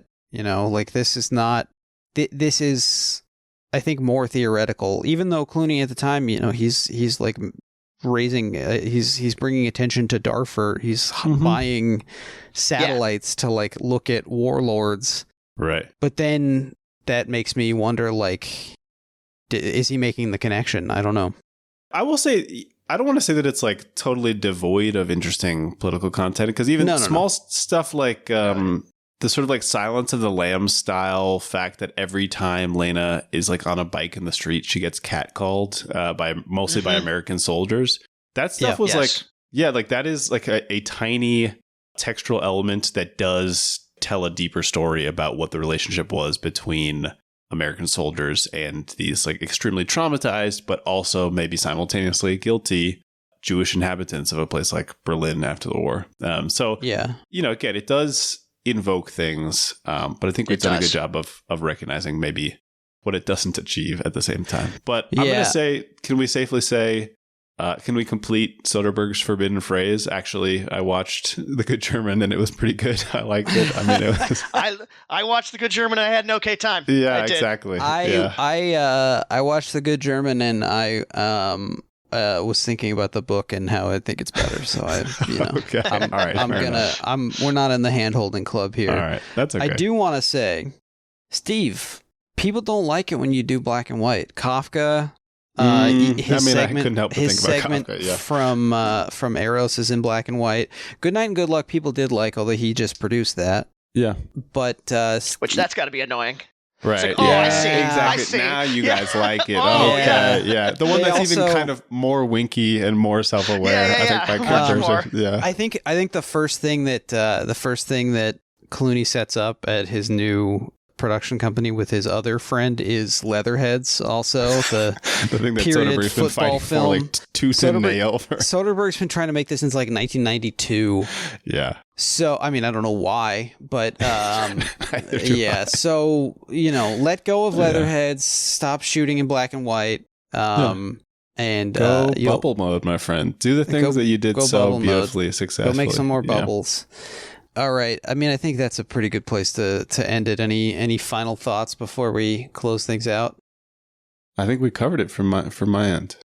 And we named a lot of additional awesome movies that people should definitely watch. Like this was a Let's Remember Some Guys episode, and they are all outstanding. I mean, the film is trying to make us remember some guys. I think it's trying to do that. Yes. Like I said, being in that conversation is a good thing. Yeah. I mean, Foreign Correspondent, Hitchcock's Foreign Correspondent, also a good movie about stuff like this.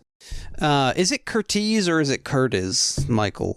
Honestly, even Blanchett, I double checked because I feel like that's a classic. Both ways. Her dad's from Texas. I didn't know that. But I will say that I probably did not know that. 10 different interviews I watched, almost an even split on how they went with their names. So I know that. I remember Tracy Morgan won an Emmy for 30 Rock and said something like "Up yours, Kate Blanchett," or "Take that, Kate Blanchett." So it's just stuck in my head as Blanchett because he would know. Yep. We got a segment. We got a segment. We're gonna close things out here. This is wait for Kimmy. Did you have you had something you wanted to mention? Oh yeah. May I read a favorite passage from the novel to you? Sure. Yeah. Of course. Go ahead. It's just kind of like an insightful special She's moment. read every book, I guess. Right. Sure. Yeah. He moved his hand down to her thigh, trying to reach her.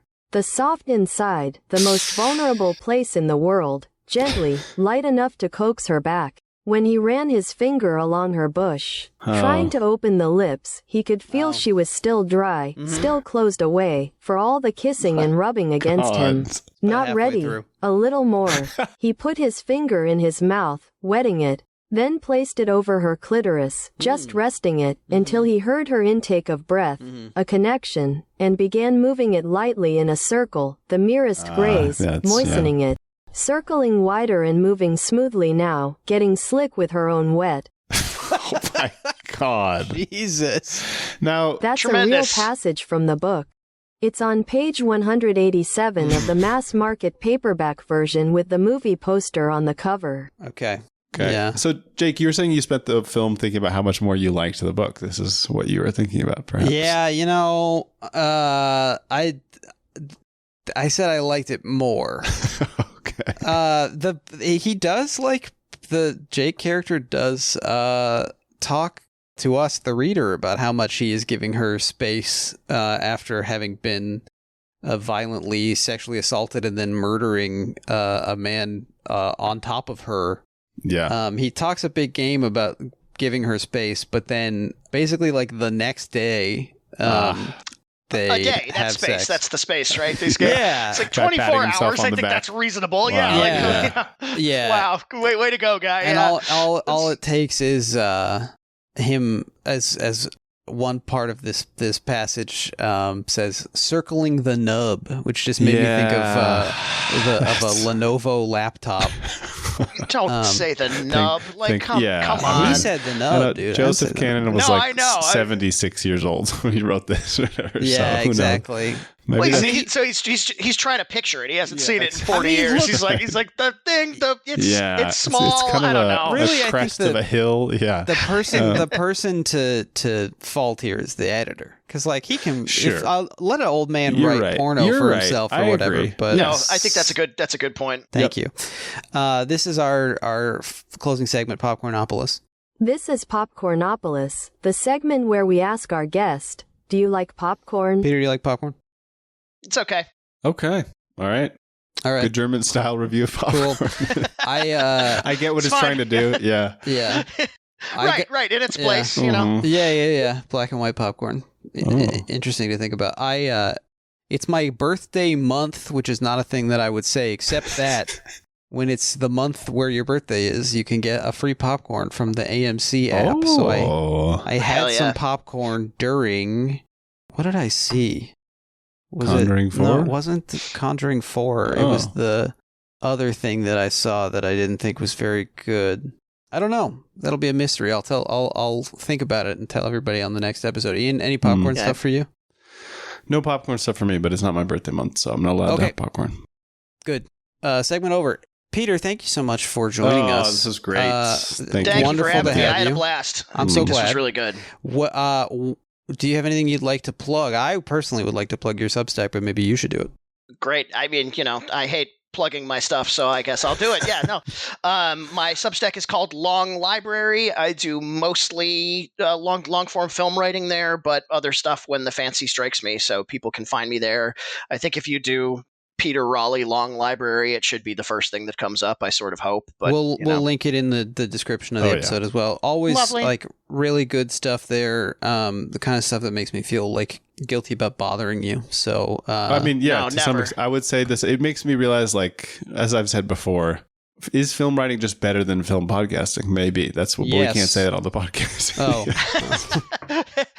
Well, here's the thing. Subscribe to the Patreon. Yeah. Support the guys. Yeah. You can't you can't read a Substack while you're driving to work. That is actually a the crucial only thing. thing we have going for us, I believe. Or flying a plane. Yeah. If anyone's listening to the show while flying a plane, please email us, podcastingforme@gmail.com. I thought you were going to say please stop, but I know that I should have realized that was not the case. No, keep going. I don't know. Don't stop immediately. It helped Sully Stop save all those slowly. people. Yeah. It did, yeah. Sully was listening to the show. Yeah. God, we should have Sully on. Do you think it's Sully? What's he up Probably. to? We just have to talk about like Boeing or whatever. Yeah. That's right. Anyway, thanks again, Peter. My pleasure. Thank you guys. Much appreciated. You are a Always beautiful welcome. king. Anytime. Yeah. Remember to subscribe, rate us, write a review. It helps us on the algorithm. If you like the show, tell a friend, tell your dad, go on the PA and tell the passengers on the plane that you're flying. Follow us on Twitter and Instagram, Podcasty For Me. If you have any comments, questions, or concerns, or you're interested in co-hosting a 2-person Steven Soderbergh podcast, you can email us at podcastyforme@gmail.com. All of this is at podcastyforme.com and at shootingyourselfinthehead.com. Thank you to Jeremy Allison for our artwork. We'll be back in 2 weeks with Ocean's 13, but if you can't wait that long, go over to patreon.com/podcastyforme. For all of us here at the Columbia Podcasting Studios in the Berlin, and to all the ships at sea, bye.